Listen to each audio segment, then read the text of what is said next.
Hey YouTube, James from the Wife and Watch It, and here with another deck update. This time, of course, it is for Subterror once again. If you are following the channel, you'll have noticed that I posted up a new update on, well, I said a newer update in July of this year. So only 3 months ago. So I wouldn't normally sort of follow it up with another profile. So this is going to be a little bit of a quicker version. But really it's because of another card that's come from Dude again. And has allowed me to sort of update the deck a little bit more. So there's a bit more of an engine going on now, which I'll obviously get to when I get to the cards. And those are the way ones I'm sort of explaining and exploring at this point in time. It is a bit of an experiment, sort of incorporating these cards into the deck. But let me know what you guys think of it by all means. But like I say, it's not going to be a full sort of reading through all the effects, combos, etc. But we are just going to go quickly through the list and sort of show you the changes. So the first thing, of course, is Subterror Fiendess, the sort of hand trap of the deck, if you like. A little bit of a negate in there, but it's just a cool hand trap, and obviously one that gets abused in other decks sometimes. Along with, of course, Subterror Guru, which is essentially is your searcher for the deck, of course, and obviously then also enables you to, so you know, the all combo in different, you know, if you're sort of putting this sort of engine into a different deck, is the Guru searches the Fiendess, and then obviously you've got the negate active available to use. So yeah, that's sort of the reason why sort of people have been using it. But of course this is its own deck, so we're still running it at 3. I'm also still running 2 Subterror Nemesis Archers. Again, this is the card that sort of, well, this and another card has sort of brought me to appreciate the deck, and the artwork's absolutely fantastic on this card, and it's one of the things that sort of, like I said, made me sort of consider the list and decided to put the deck together.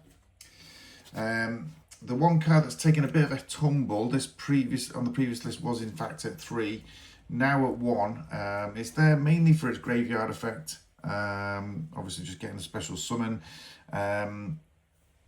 So the cards that we can dump this into the graveyard, and obviously means that we're not going to be drawing it. It's not the best normal summon in the world, but it's that's sort of why we've allowed that to go down to 1. And then, of course, the Behemoths. So we are still running the Umastrix at 3 by sort of the one I believe is probably the best. You might argue against that, but by all means, just let me know in the comments if you feel like I've got some of the Behemoth ratios incorrect.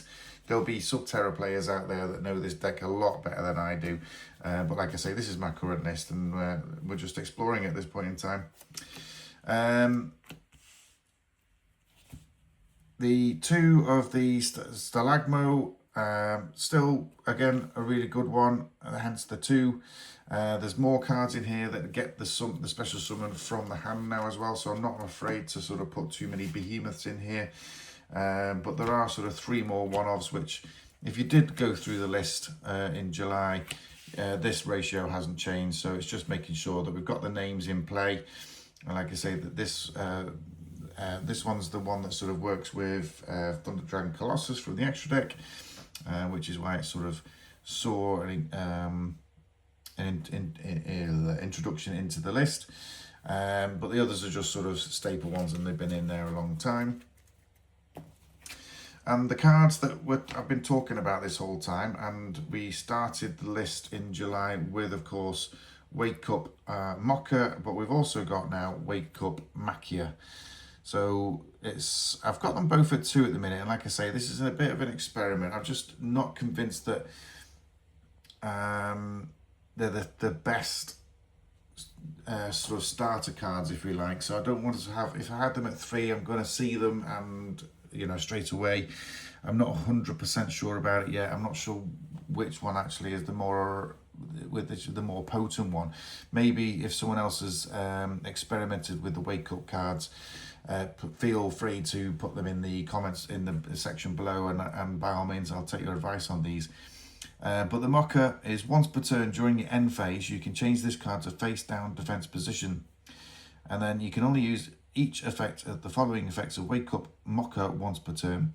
You can target one face down defense position monster on the field, special summon this card from your hand, and if you do, change that monster to attack position.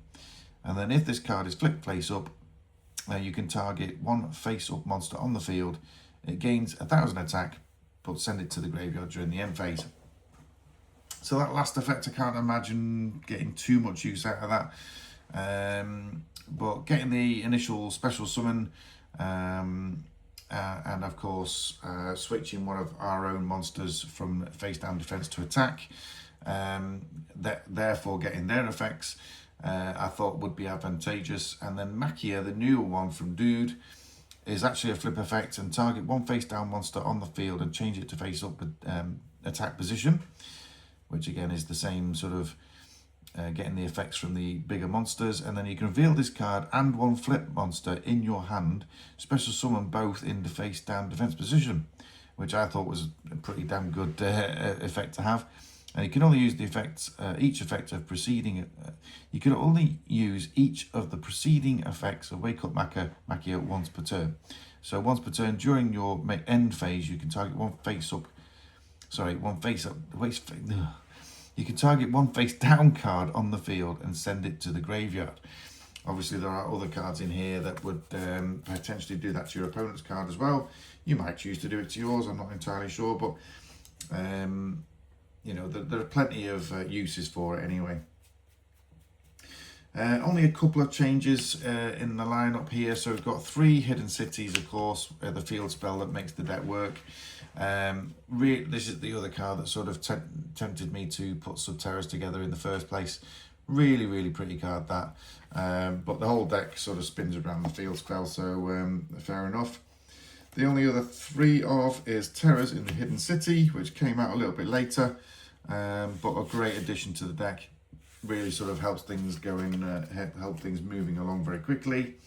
I have got the 2 Book of Moons, of course, so it's just appropriate for the deck, really, that obviously I have some form of way of getting these monsters back down into defense positions, so we can use that both offensively and defensively. And then a load of one-offs, really. So we've got 1 Reasoning, because most of the monsters are different levels. We've got 1 Reinforcement of the Army, because we do have the 1 Warrior monster. Now I've reduced it to 1. Is it worth reinforcing the army? Not 100% sure, but we do have the Foolish Burial as well to dump it to the grave if that comes first. Like I say, I don't anticipate seeing both of these, but obviously I suppose it might happen. But I might be tempted to drop Reinforcement of the Army, but not 100% sure. It's still in for now. Subterror Cave Clash is the same as before. Instant Fusion for our friend Master of Ham. Really wish, for this particular deck, I really wish Instant Fusion was more than 1. Terraforming to get to the Hidden Sea, 1 for 1 for the Fiendess, and 1 Ready Fusion for a couple of the other monsters in the extra deck. In fact, 1 other monster in the extra deck. I think it's the non-effect monsters, isn't it, for Ready Fusion. Track-wise, we're still running 3 Subterror Final Battles. It's just a cool card, and honestly, just really gets things moving once again. And we're still playing, rather appropriately, the 2 destructive Daruma Karma Cannons. I really love the artwork on this, to be honest with you. I think it's really cool. But it's just appropriate for a flip deck, of course, anyway. And very quickly, we'll just rattle through the extra deck, because, you know, we're not using it an awful lot. We're sort of relying more on our Behemoths, I must admit, really. Subterror Behemoth, Fiendess, we've got 2 of those, 1 Miss Radiant and 1 Hours of the Earth Charmer, immovable. We've got some few, put these further up, maybe put these up here. What do you think? We can probably get most of it on. We've got some fusions, obviously Thunder Dragon Colossus we mentioned earlier. I have actually got 2 Master of Ham, just in case obviously something gets taken away from our extra deck. 1 Sea Monster of Theseus, 1 Invoked Raging, and 1 Mud Dragon of the Swamp. And we've also got some, of course, in fact I've got the XC's lineup is Super Dreadnought Rail Cannon Juggernaut Lieb, Super Dreadnought Rail Cannon Gustav Max. Is indeed just the one rank 7 as well, which is the Red Eyes Flare Metal Dragon. The 127, number 27, Dreadnought Dreadnoid. And I am in fact running the one Synchro Monster as well. I'm just trying to remind myself on how exactly I summon that Flip Effect monster, the Synchro Monster, and it does turn out that I'm probably missing a Tuna Monster, which means I probably can't actually summon this at this point in time. I think I had Ghost Ogre in there at one point, which obviously meant I could. So, in actual fact, the extra deck could do with a little bit of work, because, like I say, if you can't summon something, there's not really much point in having it in there in the first place.